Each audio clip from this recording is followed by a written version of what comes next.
There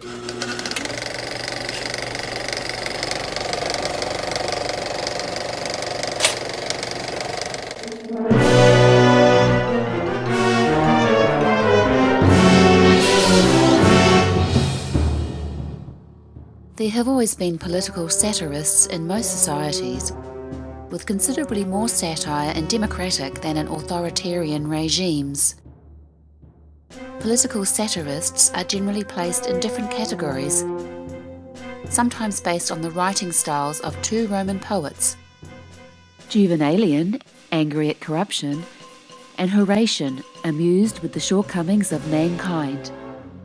But there are two other, more pertinent ways to categorize satirists: liberal and conservative. Liberal satirists generally target repressive governments and regimes, the wealthy who manipulate government, and military establishment.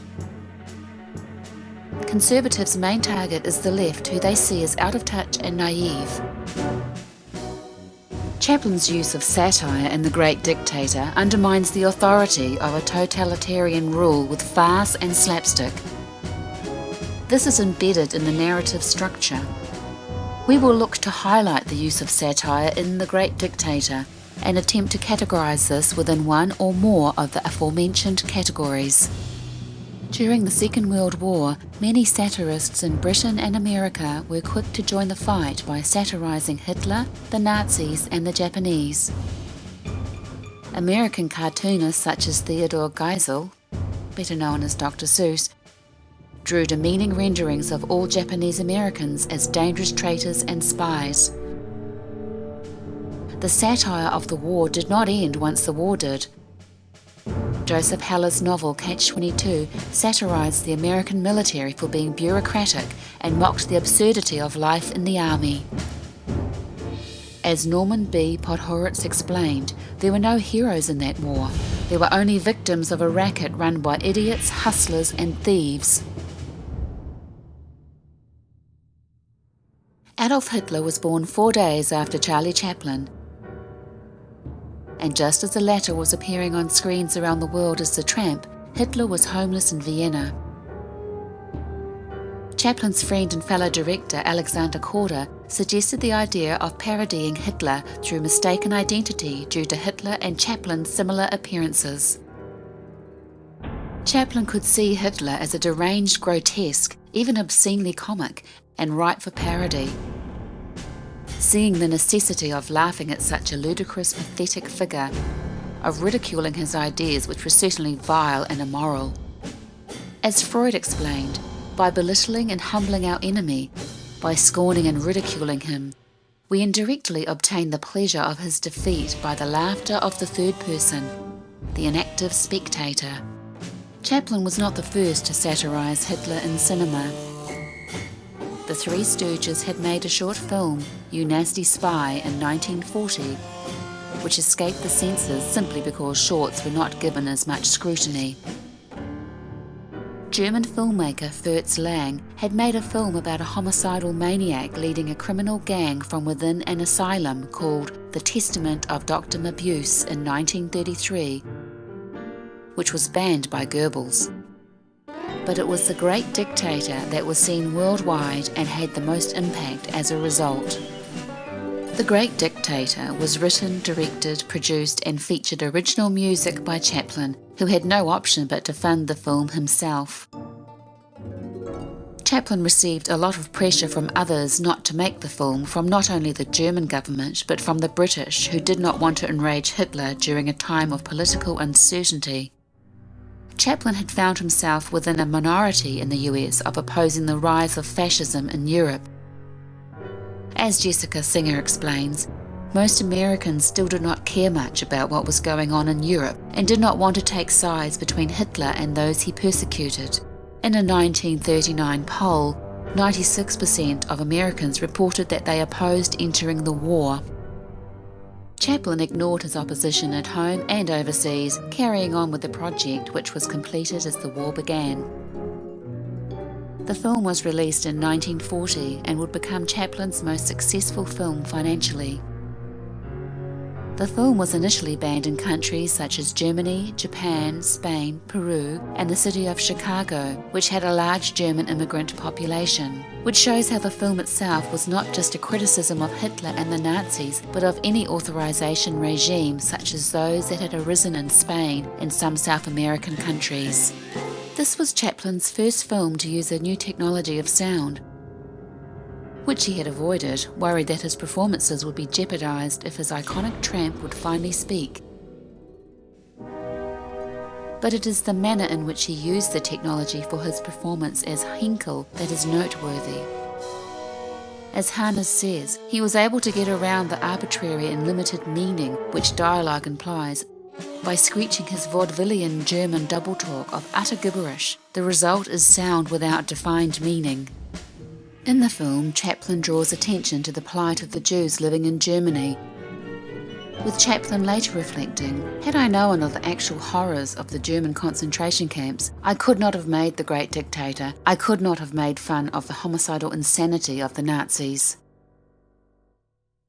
The opening of the film sets up Chaplin's liberal views by targeting the ineptitude of the military due to the ineffectiveness of their new weapon, and by showing the injustice of the hierarchy.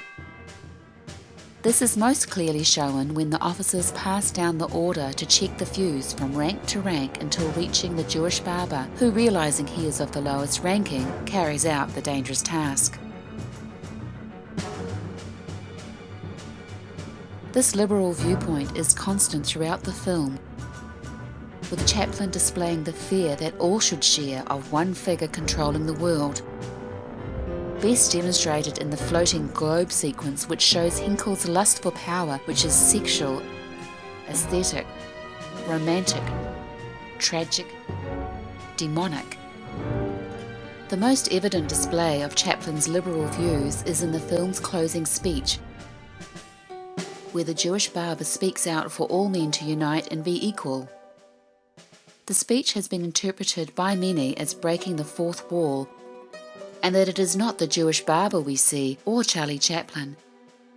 The man speaking to us is Charles Chaplin, stripped bare of all his celebrity image, speaking to his audience directly. Hannes explains how the film was a deeply personal project for Chaplin, committing his most precious gift, his art, to the cause of lampooning what he believed to be humanity's most dire threat of the time. This places both Chaplin and his humour throughout the film firmly in the category of liberal political satire. Analysing the film scene by scene, we can try to calculate how Chaplin's satire moves between Juvenalian and Horatian. Counting the scenes up, we can see where Chaplin's humour lies on this graph. As we can see from the graph, Chaplin's style of satire does not suit one category overall, but includes both. The Horatian style of satire is used the most in the film, with sequences such as when the barber and Hannah go out together and walk through the ghetto. In the scene, the people of the ghetto are behaving as if the recent oppression had never happened, with life carrying on like normal. The key moment in this scene that classifies this sequence as Horatian is the Jewish vendor selling Hinkle badges. Hannah and the barber start buying two for themselves, but stop when they hear Hinkle's address over the loudspeakers. This reaction from the people of the ghetto, who have been assaulted and had their property vandalised, to then be such ardent supporters of Hinkle, they want to wear badges with his face on them. This is Horatian because it makes a target of society and its willingness to forgive and forget the evils that have just occurred because in the present they are unaffected, an example of the shortcomings of mankind. This mirrors the attitude of not just everyday Germans during the Third Reich, but the attitude of the world towards the Nazis. It had not affected them directly what Hitler was doing to the Jewish people and other races in Germany, so they felt no need to oppose him. This point is reinforced again during a sequence where some of the men of the ghetto are given puddings. Schultz tells them that one contains a coin. Whomever receives the pudding with the coin will be the one to blow up the palace and end the regime's rule. The men react cowardly as each finds a coin in their pudding, building up to the barber eating every coin that is placed on his plate by some of the others. All these men are given the opportunity to destroy the man and regime that is oppressing their people, but no one will step up to carry out this task, except Mr. Jekyll. Mr. Jekyll is the only character in the aforementioned scene to accept his fate and willing to potentially carry out the task. Mr. Jekyll is also the only character not convinced by the changes in attitude to Jews, remaining skeptical about how long it could last. Nearly all the scenes within the ghetto have a Horatian theme targeting mankind's willingness to either be victimized or ignore the persecution of others. Something that Chaplin would have wanted his audience to see in order to spread the concern he felt for the rise of fascism in Europe, which was being largely ignored and dismissed in America at the time. The Juvenalian portions of the film are nearly all centered around the scenes involving Henkel. One example is the scene where Henkel and his high-ranking officer are having a dinner to celebrate the forthcoming invasion of Österreich. During the scene, we see Henkel award Herring with a medal. Then, when he loses patience with Herring just a few moments later, he strips him of all his medals in a fit of rage. This willingness to erratically change discussions based on his current mood by Henkel is repeated when he learns that Napoleon has moved his troops to the Österreich border. Henkel is quick to sign a declaration of war against bacteria and Napoleon.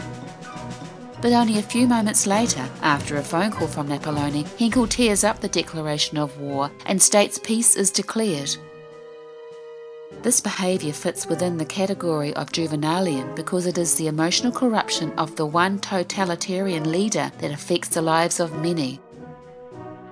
Totalitarianism is a key target of the film and fits with the liberal views that Chaplin voices in the film. The idea that one person holding all the power is bad for everyone. The one sequence that I have categorised as featuring both Juvenalian and Horatian properties at the same time is the sequence showing newspaper headlines following the World War. The manner in which the headlines switch from those of great triumph to negative reflects how fickle and erratic the mood and behaviour of society is. Following all this good news, one event leads to a quick and complete breakdown of society. It also displays Juvenalian aspects as the breakdown of society suggested in the headline, "Riots in Tasmania" is followed by "Henkel Party takes power." This shows a connection between the two, suggesting that the Henkel Party have used the collapse of Tasmania to come to power, much in the same way that Hitler used the Great Depression and the fear of communism, which implies some level of political corruption has been used by Henkel to his advantage to come to power. The two main characters, both played by Chaplin, who are at the centre of the narrative of the Great Dictator, are Adenoid Henkel and the Jewish barber. Although the two characters never meet, their actions have an effect on each other. The key difference between the two characters is that the barber is aware of who is oppressing him, but Henkel is unaware who is undermining him. It is the barber who caused Schultz's radical change in ideological beliefs, and the barber who delivers the final speech. The barber is forced to become aware of Henkel when he is confronted with the stormtroopers who proudly say, "Hail Henkel!" The barber quickly becomes aware that something has changed as he is assaulted by the stormtroopers. Once he regains his memory, he becomes aware of the world around him and develops a similar reaction of abject fear that the other Jews in the ghetto feel when Henkel's power, or even voice, is felt in the ghetto. This is Horatian in nature, as it mirrors the inevitability of America and Britain discovering the evils of the Nazi regime after being ignorant of the truth which was staring them in the face for so long. The rise and fall of power in the film is a key ingredient for any political satire, and it drives the narrative with the audience wanting to see which character will conclude the film in power. To better explain the rise and fall of the power and influence the Jewish barber has during the narrative, here is a graph to visualize it. Using a scale of 0 to 10, with 0 being no power and 10 having vast amounts of power, key narrative points show how the Jewish barber's power fluctuates throughout the film. The narrative points are: the World War. Jewish barber is in control of artillery and fires a machine gun. Hospital. Barber is in hospital being treated for amnesia. Jewish ghetto. The barber's window is vandalized by stormtroopers. He is reprimanded by the stormtroopers and nearly hung from a lamppost. Barbershop. The oppression of the Jews has diminished and the barber has reopened his shop. Jewish ghetto. The barber is scared by Henkel's speech over the speakers in the ghetto and the barbershop is destroyed by the stormtroopers. The barber is imprisoned in a concentration camp. The barber escapes from the camp. The barber is mistaken for Henkel and leads the invasion of Osterlich. The final speech.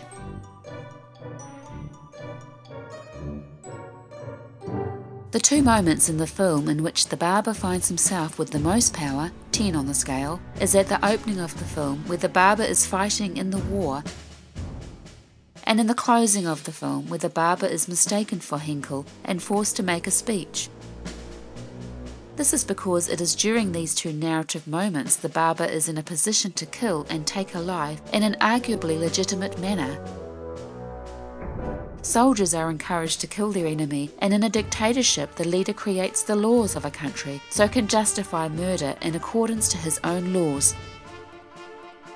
In the war, the Jewish barber is the soldier who pulls the trigger on the large artillery gun and later fires a machine gun at the American soldiers. During the end speech, the barber is mistaken for Henkel, so inherits all of Henkel's power. He could easily turn around and order all his past oppressors be executed. The barber's lowest moments of power come during the second act of the film, where the oppression of the Jews is increased. The barber runs scared from a loudspeaker and loses his home and business. It is during this period that the barber reaches the lowest point on the scale possible, which occurs when he is imprisoned in the concentration camp, removing all his freedom and ability to impose any power onto others. The 2 points where the barber's power sits level on the graph is where the barber has no extreme power or lack of freedom, but rather the position of an average citizen.